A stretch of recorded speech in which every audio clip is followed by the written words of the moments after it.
चाहिँ के छैन झगडा माने बाटोमा चाहिँ एकदम आक्रोश व्यक्त गर्नुभएछ।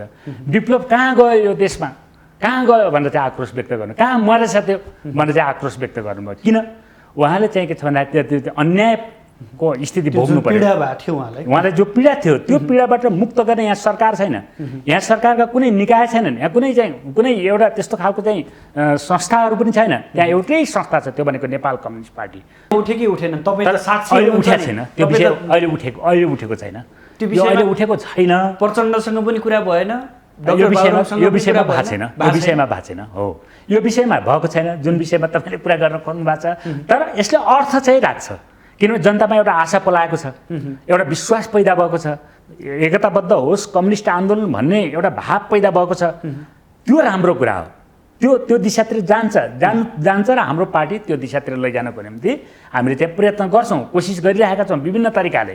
त अहिले तपाईँले जो यही भेटमा भयो कि भएन भन्नुभयो भने यहाँले सक्नुहुन्छ, यही सकिन्छ, यही बाटो बिराएर प्रचण्ड अलग्गै जानुभयो भनेर तपाईँहरूले आरोप लगाउनु भयो। डाक्टर बाबुराम भट्टराईलाई पनि कम्युनिस्ट विचारधारा बिर्सेर हिँड्यो भनेर तपाईँहरूले पनि भन्नुभयो। ती व्यक्तिहरूलाई फेरि एक ठाउँ गरेर गला मिलाएर सँगै हिँडौँ भनेर चाहिँ त्यो सामर्थ्य यहाँहरूले राख्न सक्नुहुन्छ? त्यसो त यस्तो हुन्छ, मान्छेले बाटो बिरायो भने फेरि ट्र्याकमा आउँछ नि त, होइन? अर्थात् कसैले चाहिँ कसैले कुनै लेख्दै गर्दाखेरि तपाईँले गल्ती गर्नुभयो त्यो कागजमा लेख्दै गर्दा भने त्यहाँ तपाईँले केर्नुहुन्छ र अर्को सही लेख्नुहुन्छ त्यसमा, होइन? यो प्रधानमन्त्री निर्वाचित हुन्छ, प्रधानमन्त्री त मनोनित हुन्छ, उसले मनोनित प्रधानमन्त्रीले निर्वाचित भनेर दावा गर्छ, उसले हरेकचोटि झुटो बोलिरहेको हुन्छ। चाहे त्यो बेलायतमा होस्, चाहे त्यो जर्मनीमा होस्, चाहे अस्ट्रेलियामा होस्, चाहे त्यो भारतमा होस्, चाहे नेपालमा होस्, चाहे बङ्गलादेशमा, अर्थात् संसारभरि 20-25-30वटा देशहरूमा जहाँ संसदीय प्रणाली छ ती सबै प्रणालीमा सबै देशहरूमा के भन्छ, निर्वाचित प्रधानमन्त्री भन्छ उसले, त्यहाँ झुटो बोलिरहेको। किनभने प्रधानमन्त्री निर्वाचित हुँदैन, त्यो नोमिनेटेड हुन्छ, एउटा कुरा। दोस्रो कुरा, प्रधानमन्त्री के हुन्छ, प्रधानमन्त्री निर्वाचित के हुन्छ, माननीयको रूपमा निर्वाचित हुन्छ, अर्थात् लेजिस्लेचरको सदस्यको रूपमा आउँछ, संसदीय सदस्यको रूपमा निर्वाचित हुन्छ। अनि प्रधानमन्त्री भइसकेपछि उसले आफू जस्तै निर्वाचित भएको आफ्नै हैसियतका तमाम सदस्यहरूलाई त्यसले डिजल्भ गरिदिन्छ। सुखी नेपाली, समृद्ध नेपाल, सुखी नेपालीको नारा दिनुभयो, सरकारले दियो चाहिँ, केपी ओलीजीले दिनुभयो। हामीले के भन्यो भने तपाईँको नारा राम्रो छ, ठिक छ, कम्युनिस्ट नारा भयो, समाजवादी नारा हो, तर त्यो लागू हुँदैन। किन लागू हुँदैन भन्दाखेरि तपाईँका व्यवस्था आउँछ नि त्यहाँ, यो व्यवस्थाले त्यो व्यवस्था पैदा गर्छ हामीले भने। त्यही भयो अहिले। तपाईँले भन्नुहोस्, जति बेला उहाँहरूको नेकपा चाहिँ बन्यो त्योभन्दा 7 महिना अगाडि नेकपा माओवादी केन्द्रको एमालेमा पतन हुँदैछ भनेर मैले लेखेको थिएँ, निकै चर्चित पनि भयो त्यो। त्यस पछाडि एकता भइसकेपछि यो विघटन हुनु अनिवार्य छ भनेर मैले लेखेको थिएँ। त्यही भयो अहिले। हामी कसरी असफल भयौँ? हामी त सफल भयौँ नि। आदरणीय दर्शकबिन नमस्कार, आजको सन्दर्भ कार्यक्रममा यहाँहरूलाई हार्दिक स्वागत छ। म सुदर्शन आचार्य। दर्शकबिन, आजको सन्दर्भमा आज हामी नेपाल कम्युनिस्ट पार्टी विप्लव समूहका नेता धर्मेन्द्र वास्तोलालाई निम्त्याएका छौँ। खास गरी केपी शर्मा ओली नेतृत्वको सरकारले प्रतिबन्ध लगाएको र त्यही सरकारले 3 बुँदे सहमति सँगसँगै प्रतिबन्ध फुकुवा गरेको विप्लव समूहको माओवादी आज ती 3 बुँदे मुद्दाहरू सम्बोधन भएन भनेर ओली सरकारलाई पनि बारम्बार घचघचाइरहेको थियो भने वर्तमान देउबा सरकारलाई पनि ती मागहरू सम्बोधन गर्नको लागि आग्रह गरिरहेको अवस्था छ। पछिल्लो केही दिनका घटनाक्रमलाई हेर्ने हो भने माओवादी केन्द्रका अध्यक्ष प्रचण्डदेखि लिएर विभिन्न नेताका घरहरूसम्म विप्लव स्वयं आफै पुगेर आफ्ना 3 बुँदे जुन सम्बोधन छन् ती सम्बोधनलाई कार्यान्वयन गर्नुपर्ने भन्दै आउनुभएको छ। यो आज हामी मूल विषयको रूपमा उठान गर्नेछौँ। त्यो सँगसँगै नेपालमा कम्युनिस्ट र नेपालका कम्युनिस्टहरूको राजनीतिक अवस्था, विशेष गरेर नेपालमा कम्युनिस्टहरू दिगो रूपमा अगाडि बढ्न सकेनन्, एक ढिक्का भएर बस्न सकेनन् भन्ने आलोचना खेप्दै आउँदा पछिल्लो समय विप्लवको दौडधुपले कतै फेरि कम्युनिस्टहरू एक हुने चाँजो पाँजो त मिलिएको छैन। आम दर्शकले आम जनताले यसलाई पनि चासोको रूपमा हेरेका छन्। आज हामी यो खुलस्त पार्ने प्रयास गर्नेछौँ। सर्वप्रथम आजका हाम्रा अतिथिलाई स्वागत गरौँ। स्वागत छ सर यहाँलाई माउन्टेन टेलिभिजनमा। धन्यवाद। मैले यहाँलाई सोध्न चाहेको कुरा, निकै व्यस्त हुनुहुन्छ आजभोलि नेताहरूसँगको भेटघाटमा, किन यो व्यस्तता अलि बढ्या जस्तो छ, किन यसरी बढाउनु भएको छ भन्ने मानेमा सोध्न खोजे यहाँलाई। किन भन्ने कुरै भन्यो नि, किनभने हाम्रो पार्टी राजनीतिक पार्टी हो। हामीले देशमा राजनीतिक समस्या छन् भन्ने कुरा लामो समयदेखि भन्दै आएका छौँ। त्यही समस्याको उजागर गरेको कारणले नै हाम्रो पार्टीमाथि प्रतिबन्ध लगाइयो। त्यही समस्याहरू जो हामीले भन्दै गरेका थियौँ तिनै कुराहरू प्रमाणित भएको कारणले अहिले के भएको छ भन्दाखेरि सरकारले फेरि छलफल गरौँ राजनीतिक रूपले भन्यो। त्यो भनिसकेपछि हामी अब कतिपय कुराहरू चाहिँ पुरा पनि भएनन्। नभएपछि फेरि सरकार बदलिएको स्थितिमा हामीले छलफल गरेर त्यसलाई निष्कर्षमा पुर्याउँ भन्ने कुरा हो। त्यो यो भन्दै गर्दा केपी शर्मा ओली नेतृत्वको सरकार छँदाखेरि तपाईँहरूले 3 बुँदामा चाहिँ सहमति गर्नुभएको थियो। त्यसलाई कार्यान्वयन पनि गर्न तपाईँहरूले जोडबल पनि गर्नुभएकै हो, तर कार्यान्वयन हुन सकेन। ठिकै हो। तर हामीले जोडबल गरेका थियौँ, कार्यान्वयन भएन, होइन, ठिक हो। यो भन्दै गर्दा वर्तमान देउवा नेतृत्वको सरकारलाई पनि यी 3 बुँदे कार्यान्वयन गर्नुपर्छ भनेर यहाँहरूले घचघचाउन खोज्नु भयो हो। त्यो पनि हो। हामीले चाहिँ अहिले जो नयाँ सरकार बनेको छ त्यो सरकारले पहिलेको सहमतिलाई अनरसिप लिनुपर्छ र त्यसलाई पुरा गर्नुपर्छ भन्ने हाम्रो आग्रह पनि हो र हाम्रो सङ्घर्ष पनि हो भन्नुहोस् न। यो विश्वास छ यहाँहरूलाई? त्यो कुरा त सरकारले गर्ने कुरा हो, होइन? किनभने हामीले सरकारसँग विश्वास गरेर नै सहमति गऱ्यौँ, अर्थात् एउटा आवश्यकताले हामीले सहमति गऱ्यौँ। त्यसपछि सरकारले त्यसलाई कार्यान्वयन गर्नुपर्थ्यो र त्यसको पछाडि सरकारले कार्यान्वयन गर्नुपर्छ। विश्वास त यहाँले ओली सरकारलाई पनि गर्नुभयो, यद्यपि हुन सकेन, विविध कारणहरू होलान् त्यसमा। के कारण हुन् म खोल्ने प्रयास गर्नेछु यहाँबाट। र अहिले देउबा सरकारले पनि यसले गरिदिन्छ, हाम्रा मुद्दाहरू सम्बोधन हुन्छन् भन्नेमा विश्वस्त चाहिँ कतिको हुनुहुन्छ यहाँहरू? विश्वास त गर्नु पर्यो, सरकार भएको कारणले विश्वास चाहिँ गर्नु पर्यो, होइन? हामीले विश्वास गर्ने कुरा आयो। हामीले विश्वासका साथ हामीले चाहिँ जे सहमति भएको छ हामीले त्यसलाई अपनाएका छौँ हाम्रो पार्टीको तर्फबाट। सरकारले पनि विश्वास दिलाउने गरिकन, यो विश्वास त हाम्रो मात्रै कुरा होइन नि त। तपाईँहरू त पत्रकार जगत चाहिँ त्यहाँ छ, मन्त्रीहरू त्यहाँ हुनुहुन्छ, बौद्धिक जगत छ, नेपाली जनताले तपाईँहरूको सञ्चार माध्यमबाट देशैभरि देखेका छन् र राष्ट्रिय अन्तर्राष्ट्रिय रूपमा सबै मानिसले सहमति भएको देखेका छन् भनेपछि त्यो विश्वास सरकारले हामीलाई मात्रै होइन संसारभरिका मानिसलाई, नेपाली जनतालाई दिलाउनुपर्छ, होइन? केपी शर्मा ओलीको सरकारले पनि दिलाउनु पर्थ्यो, उहाँले सक्नु भएन। अहिले बनेको सरकारले त्यो दिलाउनु पर्छ भन्ने हाम्रो कुरा चाहिँ त्यो हो। ओली नेतृत्वको सरकारले किन सकेन? जसले तपाईँहरूलाई सहमतिमा ल्यायो त्यसैले सहमति कार्यान्वयन गर्न किन सकेन? कहाँनिर चुक्यो? त्यो कुरा हामीलाई थाहा छैन। यो त हाम्रो विश्लेषणमा के हो भने 2 हप्ताभित्र त्यो सम्भव हुन्थ्यो। एउटा अध्यादेश ल्याएर एउटा कार्यविधि बनाएर 1 हप्ताभित्र कार्यविधि तयार गर्ने, 1 हप्तामा अध्यादेश ल्याएर चाहिँ राजनीतिक समस्याको कुरा हो, राजनीतिक सहमतिको कुरा हो, त्यसलाई कार्यान्वयन गर्न सकिन्थ्यो। त्यो सरकारले गरेन। त्यो किन गरेन, त्यसका पछाडि के कारण छन् त्यो बारेमा हामीलाई जानकारी छैन। सुन्ने प्रयास पनि त गर्नुभयो होला नि यहाँहरूले? किन रोक्नु भएको छ? लामो समय भइसक्यो भनेर त्यहाँले बारम्बार त बोल्नु भएकै हो नि तपाईँहरू? हो, हामीले भेट्यौँ, प्रधानमन्त्रीलाई पनि भेट्यौँ, हामीले सरकारका वार्ता टोलीका सदस्यहरूलाई पनि भेट्यौँ, कुराकानी पनि गऱ्यौँ, हामीले धेरैचोटि गऱ्यौँ। तर त्यो कुरा चाहिँ भएन र एउटा मात्रै जस्तो हामीले सहमति गरेको बुँदाहरूमा केवल एउटा बुँदाको 3 नम्बर बुँदाको एउटा पक्ष, त्यो भनेको पार्टीमाथिको प्रतिबन्ध बाहेक सरकारले केही पनि गरेन। किन गरेन त्यो हामीलाई त्यो जानकारी छैन त्यो बारेमा, होइन? यसको खोजबिन गर्ने जिम्मा तपाईँहरूको जिम्मा हो, किनभने तपाईँहरू साक्षी बस्नु भएको छ नि त्यसमा। सञ्चार माध्यम साक्षी बसेको छ, नेपाली जनता साक्षी छ, अन्तर्राष्ट्रिय जगत पनि साक्षी छ, बौद्धिक जगत साक्षी छ, त्यति बेलाका मन्त्रीहरू पनि साक्षी हुनुहुन्छ।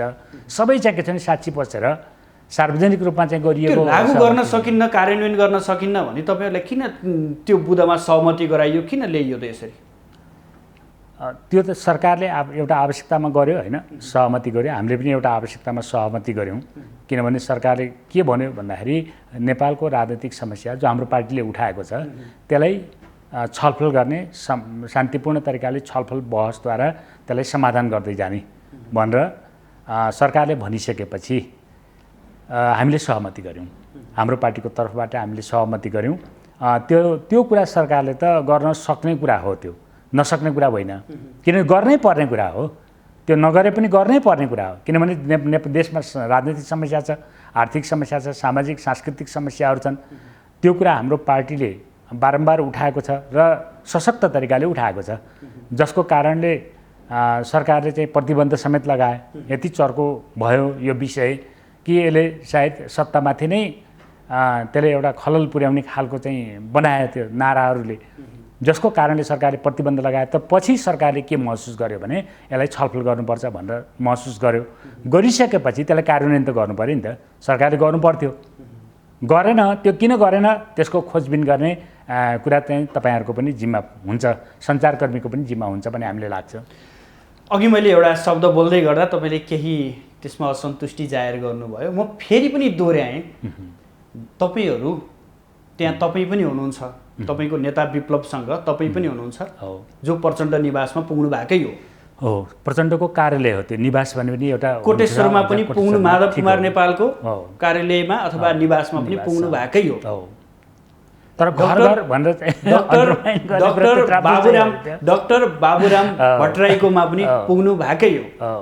त्यसै गरी तपाईँहरू वैद्यको निवासमा पनि पुग्नु भएकै हो। यो तपाईँहरूको यो जुन भेटवार्ता छ नि, धेरैले चासोको रूपमा हेरे कि यिनीहरूले के गर्दैछन् हो यहाँनिर, पछिल्लो समय किन यिनीहरू दौडधुप बाक्लिया छ भन्ने कुराहरू चासोको रूपमा हेरे। आज खुलाइदिनुहोस्, वास्तविकता के हो त्यो भित्रको? तपाईँलाई धेरै धेरै धन्यवाद के को निम्ति तपाईँले सच्याउनु भएकोमा। किनभने त्यसले के गर्छ भन्दाखेरि माधव नेपाल, प्रचण्ड, केपी ओली, बाबुराम किरणजी, तपाईँले जो शब्द प्रयोग गर्नुभयो त्यसले सम्मान व्यक्त गर्छ। नेताहरूप्रतिको सम्मान हुन्छ, राजनीतिक पार्टीप्रतिको सम्मान हुन्छ। तपाईँले जो पहिले प्रयोग गर्नुभएको थियो त्यसले त के गर्छ भन्दाखेरि एकदम तुच्छ प्रकारको तरिकाले अभिव्यक्त गर्थ्यो। हुन त तपाईँलाई भाषाको बारेमा कति जानकारी छ होइन, राम्रै होला, किनभने यत्रो काम गर्नुभएको छ, त्यसको लागि तपाईँलाई धेरै धन्यवाद छ। अब हामीले किन गरेको भन्दाखेरि त्यसका दुईवटा कुराहरू छन्। एउटा कुरा त अब हाम्रो त्यो सहमति जो भयो, 3 बुँदे सहमति, त्यसलाई रिमाइन्ड गर्ने कुरा, त्यसलाई चाहिँ कार्यान्वयन गर्नुपर्छ भन्ने कुरा। दोस्रो कुरा अहिलेको वर्तमान राजनीतिक स्थिति कसरी गइरहेको छ र ती पार्टीहरूले कसरी बुझिरहेका छन्, त्यो नेताहरूले कसरी बुझिराख्नु भएको छ र यसको समाधान कसरी खोजिराख्नु भएको छ भन्ने बारेमा छलफल गर्ने कुरा पनि अर्को कुरा चाहिँ हो हाम्रो चाहिँ। त्यही सिलसिलामा हामीले भेटघाट गरेको कुरा। प्रचण्डले के भन्नुभयो भनिदिनुहोस्। तपाईँहरूले यो 3 बुँदा लिएर जाँदै गर्दा, उहाँसँग कुराकानी गर्दै गर्दा उहाँको धारणा, उहाँको विचार के थियो? संक्षेपमा कुरा गर्दाखेरि उहाँको के छ भन्दाखेरि राजबन्दी अहिलेसम्म छुटिसक्नु पर्थ्यो, मुद्दा फिर्ता भइसक्नु पर्थ्यो, सहमति अनुसार गरिनु पर्थ्यो, भएनन्। अब आउने सरकारले त्यो गर्नुपर्छ र गर्छ, त्यसको निम्ति हामी मद्दत गर्छौँ भन्नुभयो चाहिँ होइन। यहाँहरूलाई विश्वास दिलाउनु भएको छ भनौँ, त्यो भन्नुभयो भन्नुहोस् न। विश्वास गर्ने नगर्ने त तपाईँको पनि जिम्माको कुरा भयो होइन, त्यो ठिकै छ। तपाईँ त्यो कुरा तपाईँहरूले पनि विश्वास गर्ने नगर्ने तपाईँहरूको पनि जिम्माको कुरा। त्यो त हाम्रो पार्टी, हामी त सङ्घर्षमै भएका भयौँ, हाम्रो त एउटा पक्ष भयो होइन। तपाईँहरू पनि साक्षी भएको कारणले, नेपालको पत्रकार जगत पनि साक्षी भएको कारणले विश्वास गर्ने कि नगर्ने भन्ने कुरा चाहिँ त्यहाँ पनि भर पर्ने कुरा भयो। मैले त्यसले पनि सोच्नु पऱ्यो, त्यही कारणले तपाईँले सोधिराख्नु भयो, त्यो ठिक छ। अर्को कुरा के छ भन्दाखेरि अब हाम्रो त्यहाँ के अरे प्रचण्डजीसँग या माधव नेपालजीसँग या बाबुराम भट्टराईजीसँग छलफल हुँदाखेरि हामीले देशको राजनीतिक स्थितिको बारेमा के छ भनेर हामीले छलफल गऱ्यौँ र सबै नेताहरू देशको बिग्रदो राजनीतिक परिस्थितिप्रति चिन्तित हुनुहुन्छ, अर्थात् उहाँहरूले चिन्ता व्यक्त गर्नुभयो भन्नुहोस् न। र यसको निकास के हुन्छ भन्ने बारेमा पनि उहाँहरूको चाहिँ चिन्ता व्यक्त भएको हामी पाउँथ्यौँ भन्नुहोस् न। यो त ठिक भयो, जो मूलधारको राजनीतिमा हुनुहुन्छ अथवा संसदीय व्यवस्था मान्नु भएको छ, ठिक भयो। हामीले संसदीय व्यवस्था मानेका छैनौँ। मैले भन्न खोजे संसदीय व्यवस्था मान्ने पार्टीहरूसँग मिल्नु भयो, कुराकानी छलफल गर्नुभयो, त्यो मानेमा ठिक छ। तर संसदीय व्यवस्था नमानेको वैद्यजीसँग पनि भेट्नु भएको छ नि, यो भेटघाटको अर्थ के भन्न खोजे मैले? होइन, हामीले संसदीय व्यवस्था मानेका छैनौँ। हामीले के कुरा गरेका छौँ भने नेपालको संसदीय व्यवस्था अर्थात् नेपालमा मात्र होइन, सामान्यतया विश्वभरि नै संसदीय व्यवस्था लोकतान्त्रिक व्यवस्था होइन, डेमोक्रेटिक व्यवस्था होइन। नेपालमा दलाल पुँजीवाद हावी भएको संसदीय व्यवस्था कुनै पनि हालतमा यो चाहिँ के छ भने डेमोक्रेटिक होइन। यो व्यवस्थालाई फाल्नुपर्छ, यसको अन्त्य गर्नुपर्छ र त्यसको ठाउँमा वैज्ञानिक समाजवादी स्थापना गर्नुपर्छ। त्यसको निम्ति सबै नेताहरू त्यसको निम्ति तयार हुनुपर्छ भन्ने हाम्रो कुरा छ। हामी चाहिँ नेपाली कङ्ग्रेसको नेताहरूलाई पनि भेट्छौँ हामी, होइन? हामीले चाहिँ के छ भने अरू पार्टीका नेताहरूलाई पनि हामी भेट्छौँ, कुराकानी गर्छौँ, छलफल गर्छौँ। किनभने राजनीतिक संवादको प्रक्रियाद्वारा, राजनीतिक निकासको प्रक्रियाद्वारा यो चाहिँ अराजक प्रकारको जो व्यवस्था छ यो व्यवस्थाको अन्त्य गर्नुपर्छ। यो एउटा मेरो विश्लेषणको कुरा गर्नुहुन्छ भने यो क्लेप्टोक्रेटिक एनार्को अटोक्रेटिक व्यवस्था। क्लेप्टोक्रेटिक भनेको के हो भने कुलिनहरूले सञ्चालन गर्ने, मुठ्ठीभर कुलिनहरूले सञ्चालन गर्ने। एनार्को भनेको अराजकतावादी, जसले जे गरे पनि हुने, सत्तामा भएकोले के होइन, जनतालाई त्यसको सरोकार छैन। अनि अटोक्रेटिक भनेको के भने जनताका विरुद्धमा सत्ताधारीका स्वार्थमा धक्का लाग्ने पनि बित्तिकै कुनै पनि प्रकारको तानाशाही, कुनै पनि प्रकारको निरङ्कुशता चाहिँ लाद्ने यो संसदीय प्रणाली अर्थात् संसदीय व्यवस्था छ। यो व्यवस्था नेपाली जनताको कहिल्यै पनि यसले हित गर्न सक्दैन, कहिल्यै पनि राजनीतिक स्थिरता दिन सक्दैन, कहिल्यै पनि शान्ति दिन सक्दैन, कहिल्यै पनि समृद्धि यसले चाहिँ दिन सक्दैन। यसको अन्त्य गर्न जरुरी छ र अन्त्य गर्नुपर्छ। यस कुरामा हामीले छलफल गरेका विषय हो। अनि मोहन वैद्यसँगको भेट त्यही कुरा हो, उहाँसँगको कुरा पनि त्यही हो। किनभने उहाँ संसदीय प्रणालीलाई मान्नुहुन्न, हामी पनि मान्दैनौँ। हामी अरू पार्टीहरू पनि हुनुहुन्छ जसले संसदीय व्यवस्था मान्नुहुन्न। त्यसो त संसदीय व्यवस्था नमानेका त केपी ओलीजीले पनि मान्नु भएन। मानेको भए संसद विघटन गर्नुपर्ने स्थितिमा पुग्नु नथ्यो उहाँ चाहिँ, होइन? अरू जस्तो भन्नुहोस्, अब माधव नेपालजीले पनि मान्नुहुन्न, प्रचण्डजीले पनि मान्नुहुन्न।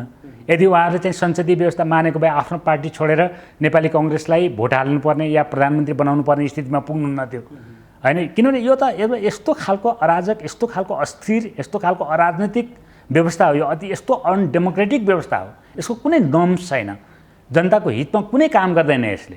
जसले के गर्छ भन्दाखेरि राजनीतिक पार्टीका नेताहरूलाई जे नीति हो त्योभन्दा बाहिर गएर काम गर्न विवश पारिदिन्छ। त्यसो गर्दाखेरि उहाँहरूले पनि मान्नु भएको छैन, हामीले पनि मानेका छैनौँ। तपाईँले यो भन्दै गर्दा 12 बुँदे समझदारी पछि, सम्झौता पछि त तपाईँहरू पनि यही प्रक्रियामा आउनुभयो होइन र भने? हो, हामी आएको हो 12 बुँदे समझदारी पछि, होइन? तर हामी किन आएको भन्दा हामी त संविधान सभाको चुनाव गर्ने, संविधान सभाको चुनाव मार्फत नेपाली जनताको अहिलेसम्मका समस्याहरू जो नेपाली जनताले भोग्नु परेका समस्या छन् त्यो समस्याको अन्त्य गर्ने र नेपाललाई एउटा नयाँ राष्ट्रको रूपमा, नयाँ एउटा स्वाभिमान राष्ट्रको रूपमा, स्वाधीन राष्ट्रको रूपमा खडा गर्ने उद्देश्यका साथ हामी आएका थियौँ। त्यो कुरा चाहिँ भएन भन्नुहोस् न। त्यो कुरा चाहिँ संविधान सभाबाट भएन, संविधान सभा नै विघटन भयो। संविधान सभा विघटन भइसकेपछि दोस्रो संविधान सभा जो बन्यो त्यो राजनीतिक पार्टीहरूको नेतृत्वमा भएन, त्यो त कर्मचारीको नेतृत्वमा। तपाईँहरूलाई सफल राजनीतिज्ञ भन्ने कि असफल राजनीतिज्ञ भन्ने पात्रहरू त यिनै हो नि, तपाईँहरू नै हो नि, होइन र भने? हामी चाहिँ सफल हो। किन हामी सफल हो भन्नुहुन्छ भने नि हामीले जे परिणाम यो संविधान पछाडि निस्कन्छ भनेको थियो नि त्यही परिणाम अहिले जनताले भोगिरहेको छ, त्यही परिणाम सतहमा देखिएको छ। हामी चाहिँ सफल हो। जो राजनीतिक पार्टीहरूले हामी यसबाट केही न केही गर्छौँ भनेर जो दावा गर्नुभएको थियो उहाँहरू चाहिँ असफल राजनीतिज्ञ हो। तर तपाईँहरूलाई नि जनताले पत्याइदिन्नन् क्या, जो त्यही व्यवस्थामा छ उनीहरूका पछाडि जनता छन्, तर तपाईँहरूका पछाडि त अलि थोरै जनता छन् नि। त्यो कुरो सही होइन। तपाईँको त्यो टिप्पणी चाहिँ वास्तविकतासँग मेल खाने टिप्पणी होइन। निर्वाचनले देखाउँछ त्यो हामी त निर्वाचनमै गएको छैनौँ नि। हामीले भनेको छौँ अहिले निर्वाचन गरौँ भनेर। हामीले के भने जनमत सङ्ग्रह गरौँ। जनताले वैज्ञानिक समाजवादी व्यवस्था रुचाउँछ अर्थात् त्यसलाई मान्छ या अहिलेको दलाल पुँजीवादलाई मान्छ, त्यसको बिचमा वैज्ञानिक के अरे त्यसको बिचमा जनमत सङ्ग्रह गरौँ। कसले जित्छ त्यहाँ हेरौँ भनेको छौँ हामीले। गरौँ त, चुनाव गरेर हेरौँ नि त कसले जित्छ। तर तपाईँहरू यही व्यवस्थामाथि घुलमिल हुनको लागि आउनुभयो 3 बुँदे मार्फत भनेर तपाईँहरूलाई त आलोचना गर्न थालिएको छ नि। हो, त्यो आलोचना म स्वागत गर्छु। जो जनताले, जो बुद्धिजीवीहरू, जो पत्रकारहरूले यो व्यवस्थामा घुलमिल हुन आउनुभयो भनेर आलोचना गर्नुभएको छ, त्यो उहाँहरूले एउटा ठुलो कन्सर्न भन्छ नि, त्यसको एउटा के भन्छ त्यसलाई, जो कन्सर्न भनौँ न, नेपालीमा के भनिन्छ त्यसलाई, एउटा चिन्ता जो जाहेर गर्नुभएको छ। हामी विश्वस्त दिलाउन चाहन्छौँ। हामी त्यो फन्दामा हामी फस्नेवाला छैनौँ। हाम्रो पार्टी फस्ने कुरा छैन त्यसमा। अब यसरी हिँडेपछि तपाईँहरूले उठाएका मुद्दा, तपाईँहरूका एजेन्डा कसरी सम्बोधन हुन्छन् उसो भए? त्यो त गर्नु पऱ्यो नि त। हामीले उठाएको मुद्दा सम्बोधन नगर्ने हो भने यो देश कहाँ जान्छ, कहाँ गइरहेछ? तपाईँले हेर्नुभयो नि, यो देशमा के भयो, बहुमतको सरकार बन्यो।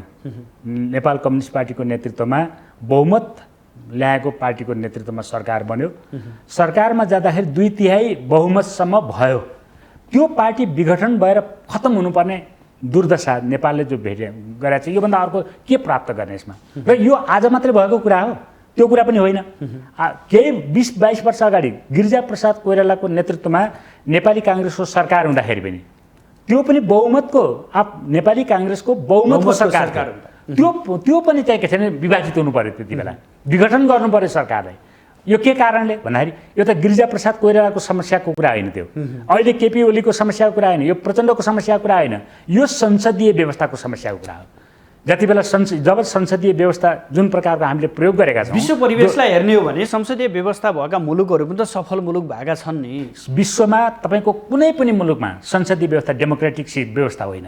चाहे त्यो तपाईँ बेलायतको कुरा गर्नुहोस्, चाहे त्यो जापानको कुरा गर्नुहोस्, चाहे त्यो जर्मनीको कुरा गर्नुहोस्, चाहे त्यो अस्ट्रेलियाको कुरा गर्नुहोस्, चाहे बेल्जियमको कुरा गर्नुहोस्, विकसित देशहरू र अविकसित देश भारतको कुरा गर्नुहोस्, या बङ्गलादेशको कुरा गर्नुहोस्, नेपालको कुरा गर्नुहोस्, पाकिस्तानको कुरा गर्नुहोस्, तपाईँले वरिपरि देखेका संसदीय व्यवस्था भएका देशहरू कुनै पनि देशमा, म तपाईँलाई प्रमाण दिन्छु यसको, तपाईँले समय पाउनुभयो, छलफल गर्न चाहनुहुन्छ, यसको बारेमा प्रश्न हुन चाहनुहुन्छ भने म त्यसको तथ्य केही समय छ, संक्षिप्तमा भनिदिनुहोस्, प्रमाण भनिदिनुहोस्, के हो त्यसको तथ्य? तपाईँलाई म भनौँ, पहिलो तथ्य के हो भन्दाखेरि संसदीय व्यवस्था भएको सबै देशका प्रधानमन्त्रीले आफूले निर्वाचित प्रधानमन्त्री भन्छ। प्रधानमन्त्री निर्वाचित हुन्छ? प्रधानमन्त्री त मनोनित हुन्छ। उसले मनोनित प्रधानमन्त्रीले निर्वाचित भनेर दावा गर्छ, उसले हरेकचोटि झुटो बोलिरहेको हुन्छ। चाहे त्यो बेलायतमा होस्, चाहे त्यो जर्मनीमा होस्, चाहे त्यो अस्ट्रेलियामा होस्, चाहे त्यो भारतमा होस्, चाहे नेपालमा होस्, चाहे बङ्गलादेशमा, अर्थात् संसारभरि 20-25-30 वटा देशहरूमा जहाँ जहाँ संसदीय प्रणाली छ, ती सबै प्रणालीमा, सबै देशहरूमा के भन्छ, निर्वाचित प्रधानमन्त्री भन्छ उसले। त्यहाँ झुटो बोलिरहेको, किनभने प्रधानमन्त्री निर्वाचित हुँदैन, त्यो नोमिनेटेड हुन्छ, एउटा कुरा। दोस्रो कुरा, प्रधानमन्त्री के हुन्छ, प्रधानमन्त्री निर्वाचित के हुन्छ, माननीयको रूपमा निर्वाचित हुन्छ, अर्थात् लेजिस्लेचरको सदस्यको रूपमा आउँछ, संसदीय सदस्यको रूपमा निर्वाचित हुन्छ। अनि प्रधानमन्त्री भइसकेपछि उसले आफू जस्तै निर्वाचित भएको आफ्नै हैसियतका तमाम सदस्यहरूलाई त्यसले डिजल्भ गरिदिन्छ। त कसरी डेमोक्रेटिक व्यवस्था हुन्छ त्यो? त्यही कुरा तपाईँले बेलायतमा अस्ति भर्खरै देख्नुभयो, बोरिस जोन्सनले पार्लियामेन्ट डिजल्भ गर्नुभयो एउटा केसमा। त्यसै त डिजल्भ त गर्दैन, जब आफूलाई अप्ठ्यारो पर्छ त्यो बेला डिजल्भ गर्छ उसले। एउटा केसमा चाहिँ के छ भने डिजल्भ गर्नुभयो। त्यही कुरा हामीले अस्ट्रेलियामा देखेका थियौँ, त्यही कुरा भारतमा कैयौँचोटि हामीले देख्यौँ, त्यही कुरा हामीले 6 चोटि नेपालको इतिहासमा देख्यौँ। एउटा माननीयले जो निर्वाचित जनताबाट निर्वाचित भएको एउटा माननीय हुन्छ र आफू जत्तिकै निर्वाचित भएका तमाम माननीयहरूलाई त्यसले डिजल्भ गर्छ भने त्यो चाहिँ डेमोक्रेटिक व्यवस्था हो? त्यो यो कुनै पनि हालतमा यो डेमोक्रेटिक कसैले हिसाबै गरेको छ नि यो कुरा। त्यसो गर्दाखेरि पार्लियामेन्ट्री सिस्टम हो। तपाईँले बेलायतमा किन स्थिरता छ, अर्थात् जापानमा किन स्थिरता छ, त्यसका कारणहरू छन्। त्यहाँ एउटा हिस्टोरिकल लिगेसी, ऐतिहासिक एउटा श्रृङ्खला छ, एउटा संस्कृति छ त्यहाँको, त्यो कारणले छ। अनि सम्पत्ति पनि छ, विविध कारणले विकास भयो, सम्पत्ति छ, मान्छेमा एउटा संस्कृति बनिएको छ।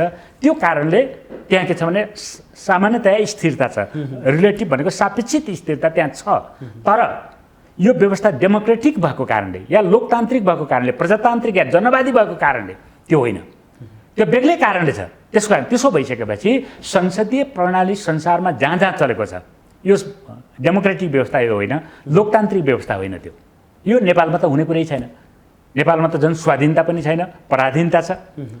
दलाल पुँजीवादको चाहिँ हालिमुहाली छ। दलाल पुँजीवादले चाहिँ सम्पूर्ण चिजहरू सञ्चालन गर्ने गर्छ।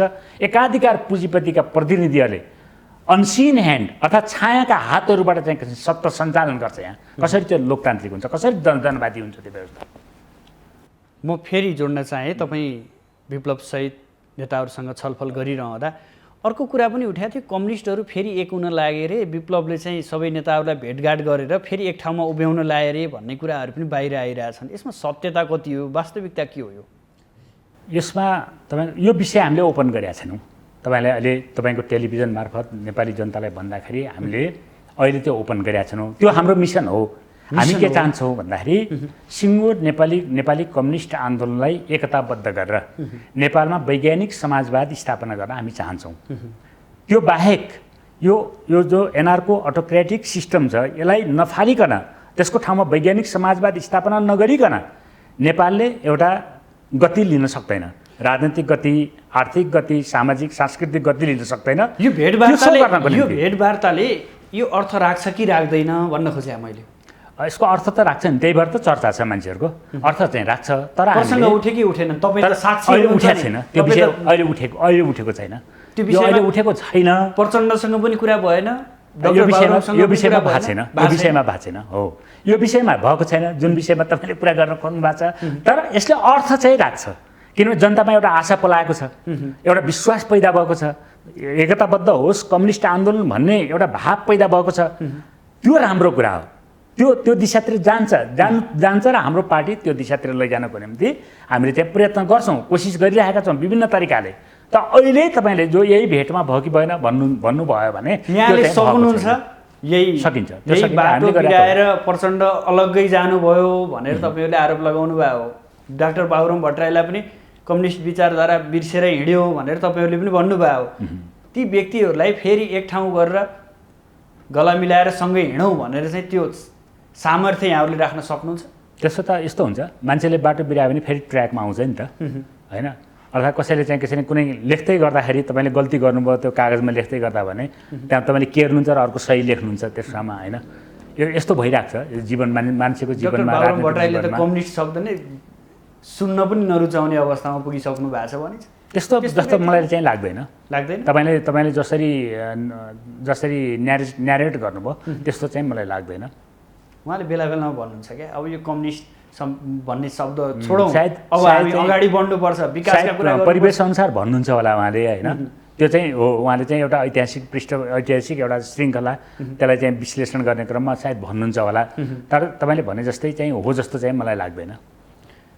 तर यसको मतलब फेरि उहाँले कमजोरी गर्नुभएको छैन, गल्ती गर्नु भएन, अर्थात् उहाँले केही गर्नु भएन भन्ने मेरो चाहिँ त्यता होइन कि। तर तपाईँले जसरी प्रस्तुत गर्न खोज्नु होइन, तर चाहिँ त्यस्तो चाहिँ मलाई लाग्दैन।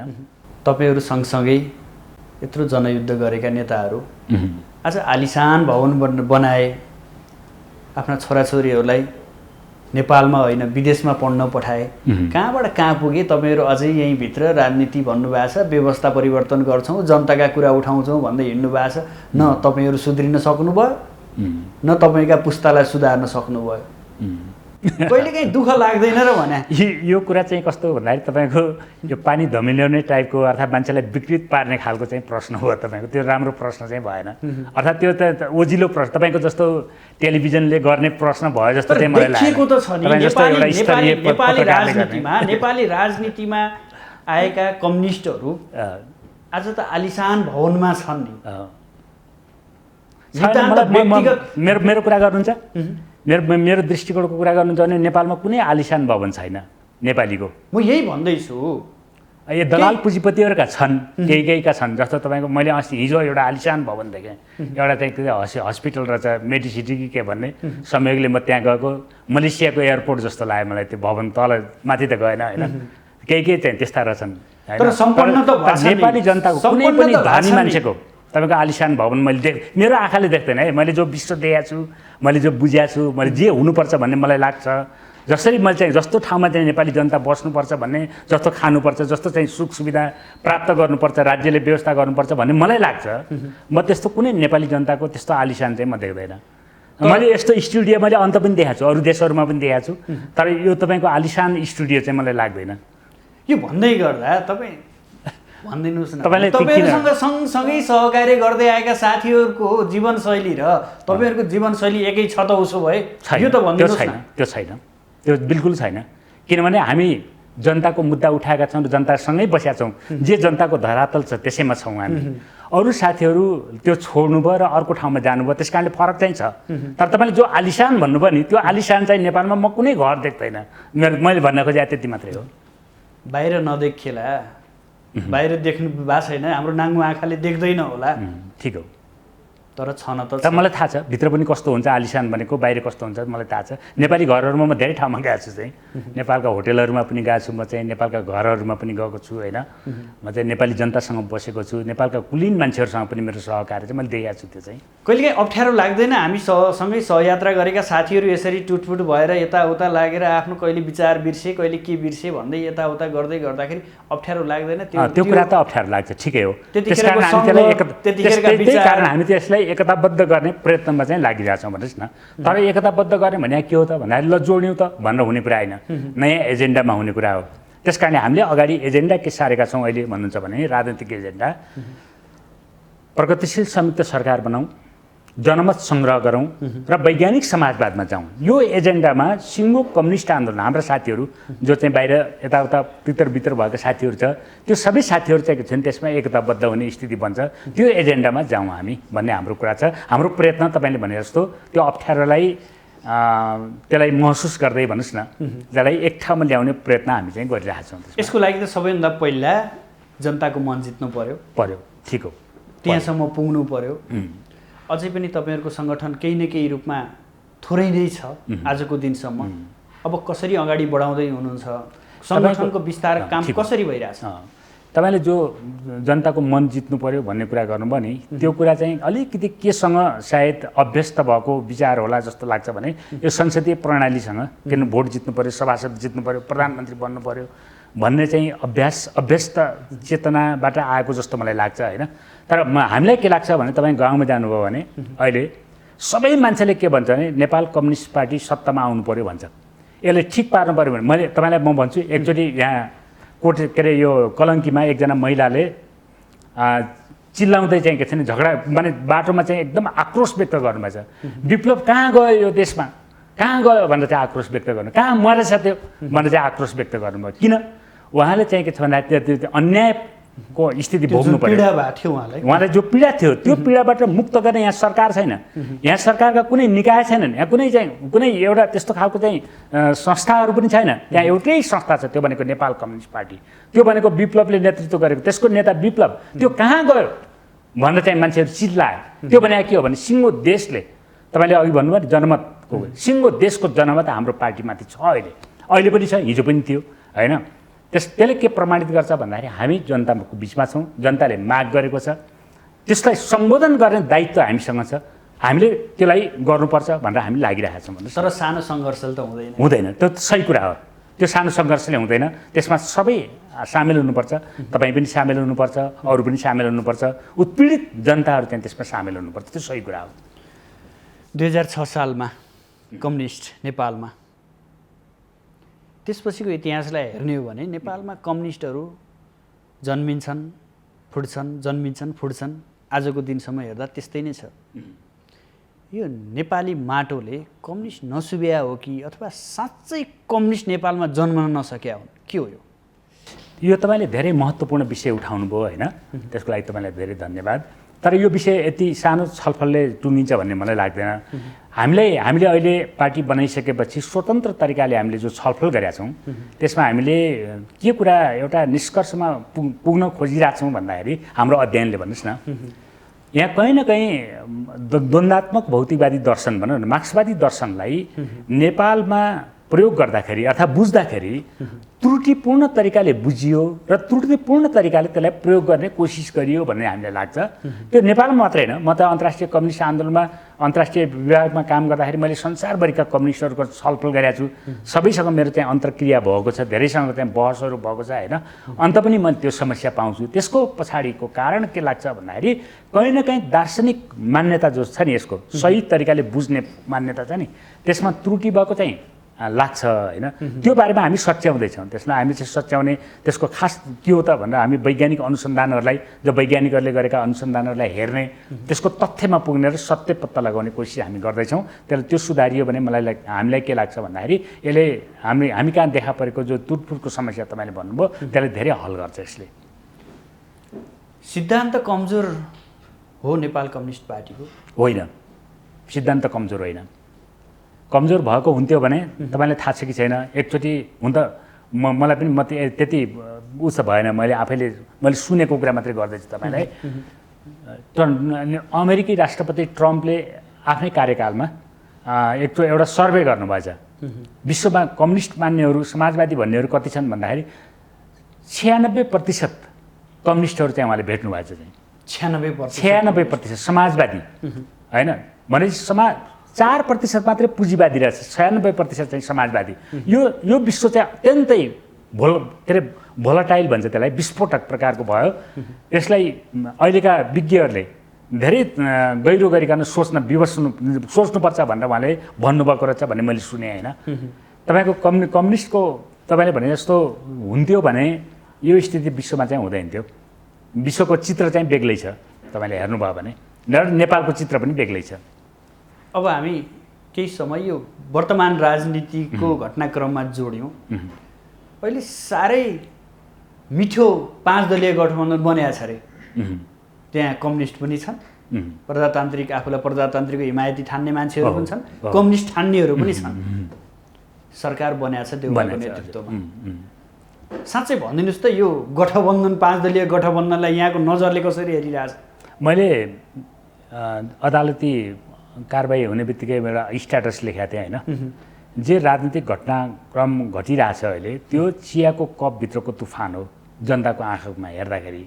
त्यहाँ त उथलपुथल होला, त्यो केही छैन, त्यो भित्रको कुरा छोडिदिउँ किनभने त्यो उनीहरूको कुरा भयो। उनीहरूको कुर्सीका छिना जप्टी कसले खाने कसले लिने कसले दिने, को मन्त्री को भन्ने चाहिँ होला त्यहाँ होइन, को प्रधानमन्त्री को भन्ने चाहिँ होला त्यहाँ।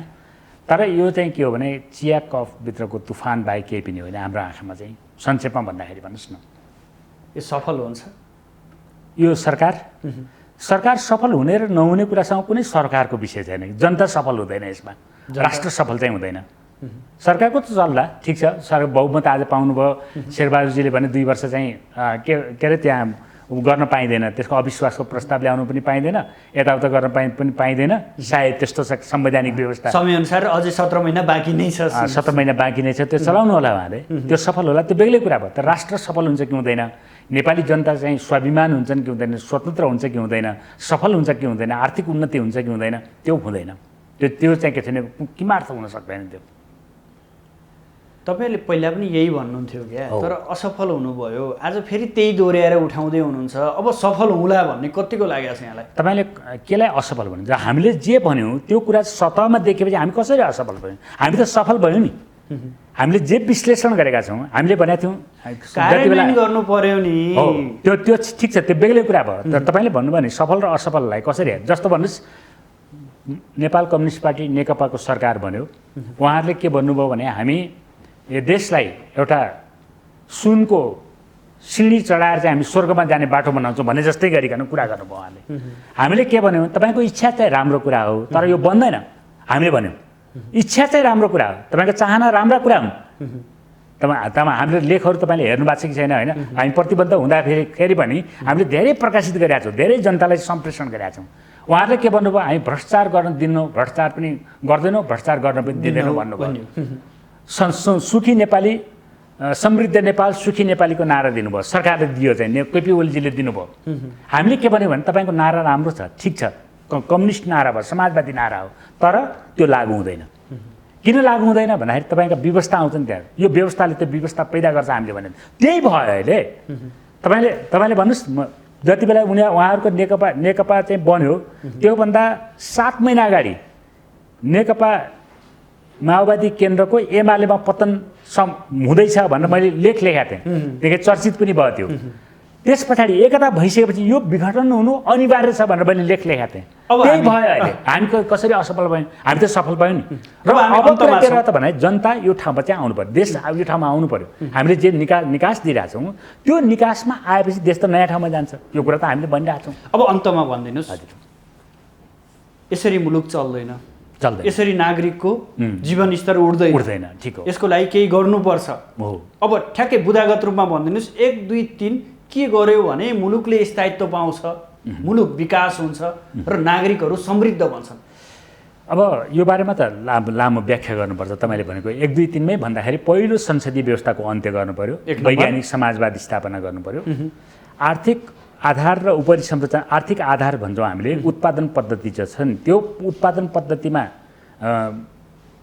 एउटा रेडिकल चेन्ज ल्याउनु पर्यो होइन, क्रान्तिकारी परिवर्तन ल्याउनु पर्यो उत्पादन पद्धतिमा। किनभने अहिले नेपाली जनताको सम्पत्तिमाथि नेपाली जनताको स्वामित्व छैन। अहिले हरेक नेपालीलाई सम्पत्तिको मालिक हुने राज्य प्रणाली चाहिँ के छैन, त्यो समाजवादले मात्रै बनाउँछ। त्यो हरेक नेपालीलाई राज्य के अरे सम्पत्तिको मालिक बनाउने यो चाहिँ प्रणाली चाहिँ के छैन, आर्थिक क्षेत्रमा लागू गर्नु पर्यो। राजनीतिक र सांस्कृतिक क्षेत्रमा उन्नत प्रकारको सांस्कृतिक विकास चाहिँ के छैन गर्नु पर्यो। यो हुँदाखेरि मात्रै चाहिँ योले निकास पाउँछ। त्यो सबै गर्नको लागि एउटै शर्त के हो भने वैज्ञानिक समाजवाद स्थापना गर्नु पर्यो। यो नै एउटा मात्रै विकल्प हो। यो देशमा नेपाली जनताको अगाडि बढ्ने एउटा मात्रै विकल्प के हो भने वैज्ञानिक समाजवाद स्थापना गर्नु पर्यो। हस्, यहाँसम्म आइदिनु भयो, आफ्नो महत्त्वपूर्ण समय र महत्त्वपूर्ण विचार अभिव्यक्त गरिदिनु भयो, यसका लागि यहाँलाई विशेष आभार। धन्यवाद तपाईँलाई पनि। आदरणीय दर्शकबिन, आज हामी नेपाल कम्युनिस्ट पार्टी विप्लव माओवादीले कसरी आफ्नो सङ्गठनका कामहरूलाई अगाडि बढाइरहेको छ र पछिल्लो राजनीतिक भेटघाटको अर्थ के हो र कसरी अगाडि बढ्दैछ र समग्र राष्ट्र र जनताको हित हुने काम गर्नको लागि नेपाली राजनीतिक दलहरू कसरी अगाडि बढ्नुपर्छ र कस्तो व्यवस्था लागू गरिनुपर्छ भन्ने विषयमा केन्द्रित रहेर बहस गऱ्यौँ। यसका लागि नेपाल कम्युनिस्ट पार्टी विप्लवका नेता धर्मेन्द्र बास्तोला आउनुहुन्थ्यो। भोलि नयाँ विषयवस्तु र नयाँ अतिथिका साथ उपस्थित हुनेछु।